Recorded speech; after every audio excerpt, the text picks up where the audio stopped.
Hello everyone, सभी का स्वागत है अपने इस यूट्यूब चैनल पर एआरपी क्लासेस अदीस सर। तो आज हम देखने वाले हैं MST CET MCQs PYQs physics class 12 all 16 chapter 16 MCQs PYQs देखने वाले हैं। तो चलो देखते हैं। चैनल पर नहीं हो तो चैनल को सब्सक्राइब और वीडियो को लाइक करो। तो फर्स्ट चैप्टर है रोटेशनल डायनामिक्स। आज का एमसीक्यू है first MCQ, the MI of a uniform disc about the diameter is I, it's MI about an axis perpendicular to its plane and passing through a point on its aim is। तो एक question 2010 में पूछा गया था MST CET के question paper में। तो देखो, इसका राइट ऑप्शन है ऑप्शन सी 6I। तो इसका करेक्ट ऑप्शन है ऑप्शन सी 6I। उसके बाद है chapter 2, mechanical properties of fluid. तो एमसीक्यू देखते हैं, molecules on the surface of the liquid have. तो एक क्वेश्चन 2010 में ही पूछा गया था, molecules on the surface of the liquid have. तो इसका राइट ऑप्शन है मैक्सिमम पोटेंशियल एनर्जी। उसके बाद है chapter 3, kinetic theory of gases and radiations. Third MCQ, gases exert pressure on the walls of the container because the gas molecules। एक question 2014 में पूछा गया था एमएसटी सीईटी में। तो क्या क्वेश्चन है फिर से देखते हैं, gases exert pressure on the walls of the container because the gas molecules. तो इसका राइट ऑप्शन है option C, possesses momentum. Possesses momentum. उसके बाद है चैप्टर नंबर 4, थर्मोडायनामिक्स। इस पर क्वेश्चन आया था 2020 में एमएसटी सीईटी के क्वेश्चन पेपर में। तो देखो क्या एमसीक्यू है, heat is applied to rigid diatomic gas constant pressure, the ratio delta Q delta U delta W is. तो इसका आंसर देखते हैं, first law of thermodynamics, delta Q is equal to delta U plus delta W. Delta Q is equal to delta U plus mu R delta T, W is equal to mu R delta T. उसके बाद delta U is equal to mu C V delta T, delta U is equal to 5/2 delta V. C V की value हमने रखी है, सी V की value क्या है 5/2 delta W. तो उसके बाद delta Q is equal to mu C P delta T, C P की वैल्यू क्या है 7/2। तो 7/2 mu R delta T, delta Q is equal to 7/2 delta W. Delta Q as to delta U as to delta W is equal to 7:5:2। तो इसका right option है option A, 7:5:2। तो fourth MCQ का option A right है। उसके बाद है chapter number 5, oscillations. तो फिफ्थ क्वेश्चन, एक क्वेश्चन 2008 में पूछा गया था। तो क्या क्वेश्चन है, the graph between the time period and the length of simple pendulum is. तो ग्राफ कैसा बनेगा, तो parabola. Option D is right, parabola. उसके बाद है chapter number 6, superposition of waves. तो क्या क्वेश्चन है, क्वेश्चन 2010 में पूछा गया था। क्या क्वेश्चन है, ई fundamental mode time required for the sound wave to reach up to the closed end of a pipe filled with air is 0.01 second. The frequency of vibrations of a air column is। तो इस एक कैसे solve करेंगे, तो देखो हमको given क्या दिया है, t is equal to 0.01 second और यल क्या होता है λ/4। तो v का फॉर्मूला क्या है, v is equal to L/T। तो t का फॉर्मूला क्या आएगा, t is equal to L/V। तो हमको t की वैल्यू गिवन दी है, इसलिए 0.01 सेकेंड। तो फिर फ्रीक्वेंसी क्या है, frequency F is equal to V/4L, F is equal to 100/4 into 0.01। तो लास्ट में आंसर आ जाएगा 25 हर्ट्ज। तो इसका राइट ऑप्शन है ऑप्शन डी, 25 हर्ट्ज।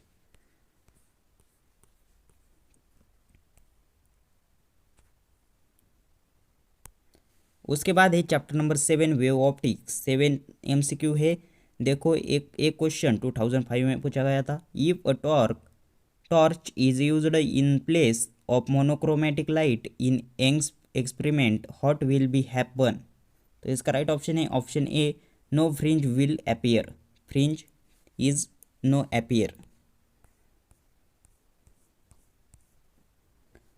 उसके बाद है चैप्टर नंबर 8 इलेक्ट्रोस्टैटिक्स। क्या क्वेश्चन है? ये क्वेश्चन 2007 में पूछा गया था। क्या क्वेश्चन है देखो, in bringing an electron towards another electron the electrostatic potential energy of the system is. तो इसका राइट ऑप्शन है ऑप्शन बी, इंक्रीजेस। उसके बाद है चैप्टर नंबर 9 करंट इलेक्ट्रिसिटी। ये क्वेश्चन 2006 में पूछा गया था। क्या क्वेश्चन है? The cell has an EMF of 2 volt and the internal resistance of the cell is 0.1 ohm.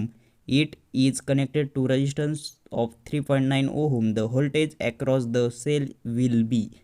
तो इसका आंसर कैसे फाइंड करेंगे? तो देखो गिवन क्या है, E is equal to 2 volt, R is equal to 0.1 ohm and capital R is equal to 3.9 ohm. तो therefore V is equal to capital E minus IR। R is internal resistance, I is equal to E upon R plus R। V is equal to E minus E upon R plus R into R। तो value put कर देंगे 2 minus 2 upon 3.9 plus 0.1 into 0.1 is equal to 1.95 volt. तो इसका right option है option A, 1.95 volt.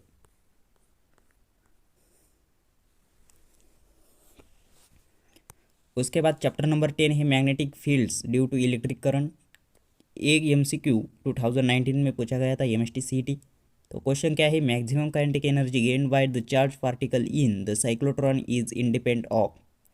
तो इसका right option है option D, frequency of revolution पर इंडिपेंडेंट है। तो उसके बाद है चैप्टर नंबर 11 मैग्नेटिक मटेरियल्स। तो एक क्वेश्चन 2015 में पूछा गया था। क्या क्वेश्चन है चलो देखते हैं। For diatomic materials magnetic susceptibility is.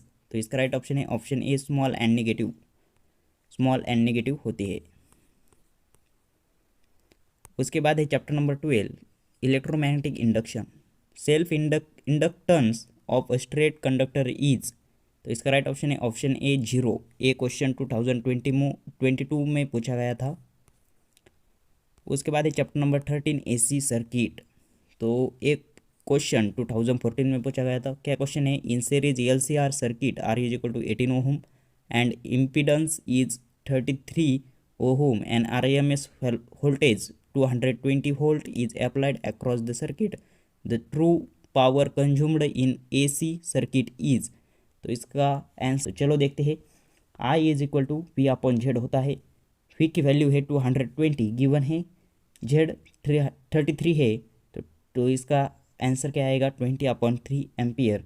तो हमको क्या करना है, P निकालना है। P is equal to I² R is equal to 20/3 bracket square into 18।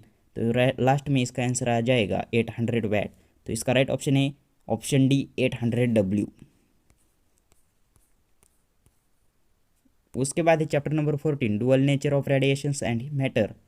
तो 2010 में एक क्वेश्चन पूछा गया है। क्या क्वेश्चन है, the dimension of Planck's constant is the same as the product of. तो इसका राइट आंसर है answer B, force, displacement and time सभी का प्रोडक्ट सेम होता है प्लैंक्स कांस्टेंट। तो उसके बाद है chapter 15 structure of atoms and nuclei. तो क्वेश्चन 2005 में पूछा गया था। क्या क्वेश्चन है, if 8 gram of a radioactive substance decay into 0.5 G in 1 hour, then the half-life of the substance is। तो इसका राइट ऑप्शन है ऑप्शन बी, 15 मिनट। पर कैसे सॉल्व करेंगे, T is equal to T upon N is equal to 4/4 1/4 into 60 is equal to 15 minute. तो इसका right option है option B, 15 minute. उसके बाद लास्ट का चैप्टर है और लास्ट का PYQ है। क्या है, चैप्टर नंबर 16 है सेमीकंडक्टर डिवाइसेस। 2015 में एक क्वेश्चन पूछा गया था। क्या क्वेश्चन है, which logic gate produce low output when any of the inputs of is high. तो इसका राइट ऑप्शन है option D, NOR। Right option क्या है, ऑप्शन डी, NOR। तो thanks for watching this video. For notes and PDF join Telegram channel and follow on Instagram. हमारे Telegram channel को और Instagram को फॉलो करिए, लिंक डिस्क्रिप्शन बॉक्स में है। तो चैनल पर नहीं हो चैनल को सब्सक्राइब और वीडियो को लाइक करो। और आगे हम हर रोज़ डेली 16 चैप्टर पर 16 MCQs लेकर आते हैं। तो चैनल पर नहीं हो चैनल को सब्सक्राइब और वीडियो को लाइक करो और अपने दोस्त को ये वीडियो शेयर करो। धन्यवाद।